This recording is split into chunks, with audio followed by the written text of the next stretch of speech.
The great security against the gradual concentration of powers in the same department consists in giving to those who administer each department the constitutional means and personal motives to resist encroachments of the others. Ambition must be made to counteract ambition. The interest of the person must be connected with the constitutional rights of the place. It may be a reflection on human nature that such devices should be necessary to control the abuses of government. But what is government itself but the greatest of all reflections on human nature? If people were angels, no government would be necessary. If angels were to govern people, neither external nor internal controls on government would be necessary. In framing a government which is to be administered by people over people, the great difficulty lies in this. You must first enable the government to control the governed, and in the next place oblige it to control itself. I think what James Madison means when writing the Federalist 51 is that if people were always good, then we would not need a government to keep us from doing bad things. For closure, in Christianity, which was the faith that most people believed in the late 1700s in America, angels were spiritual beings who were messengers from God, and they appeared to be perfect, offering compassion, protection, and obedience to God's will. Federalism is a system where power is divided between essential or national and state, regional governments within the state territory. Anti-federalists, who opposed the ratification of the U.S. Constitution, were concerned that the new government would be too powerful and it would threaten the individual and state rights and become corrupt itself.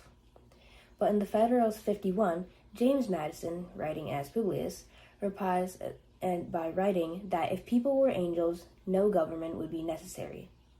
People are obviously not angels, so Madison puts the government in control by making a bunch of constitutional principles, like the creation of checks and balances, which are the fundamental beliefs and rules that form the government, kind of like a set of instructions for how it should work, so that the government does not resort to oppressive government rule or tyranny and balances the power of the government.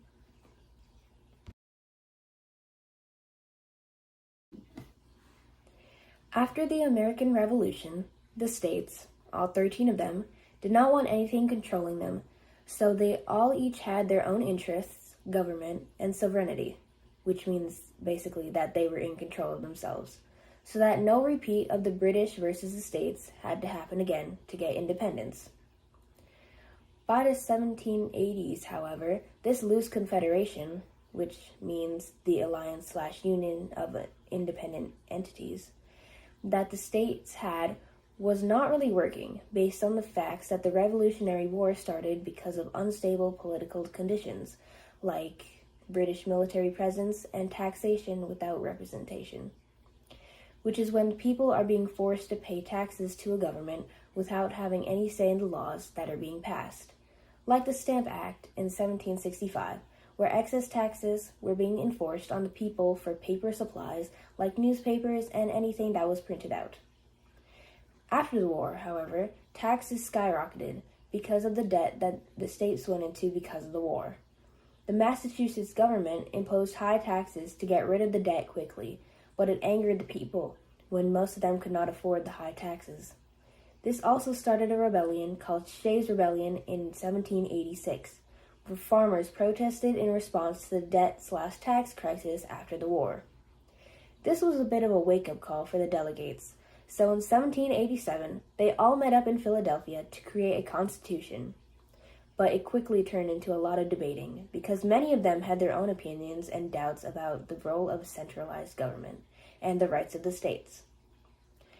There, however, were three people who majorly influenced the debates of the Constitution, and they were John Jay, James Madison, and Alexander Hamilton. They wrote and published a bunch of essays that would soon be called the Federalist Papers, where Jay, Madison, and Hamilton meticulously crafted strong arguments for a constitution and central government, and also addressed the concerns of the anti-federalists who disagreed with having to give up their own independent ruling and leaving it in the hands of just a few selected people. The major concern was the topic of factions. Factions were, in the 1700s, were groups of people or special interests, whether in the minority or the majority, that represented ideas not in support of the common good, or the well-being of larger society. Basically, a faction is a small group of people within a larger group who share a common interest in one thing, but they pursue their own self-interests over the common good of the people, which can be a bad thing, even if the common interest is a good thing, like environmental protection, perhaps.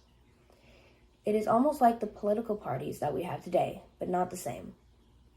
Madison once voiced that by a faction, I understand a number of citizens, whether amounting to a majority or a minority of the whole, who are united and actuated by some common impulse of passion or of interest, adverse to the rights of other citizens, or to the permanent and aggregate interests of the community.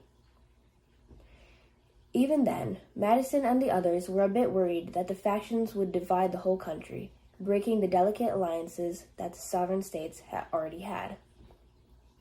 Both the Federalists and Anti-Federalists were concerned that the faction would be dangerous to the country, but Madison argued that the factions were a necessary part of society because of the nature of humankind, even if there were many doubts and fears at first about it. Which brings us back to the Federalist Paper 51. Overall, factions were just really confusing. The federal government was basically just a way to put a stop to the more evil and darker part of humanity that people were prone to, especially the ones in higher power. If people were inclined to work alone and put their own interests before the common good, then federalism kept them in line from that, making sure that someone or a group of people does not start a problem and wreak havoc in the Republic.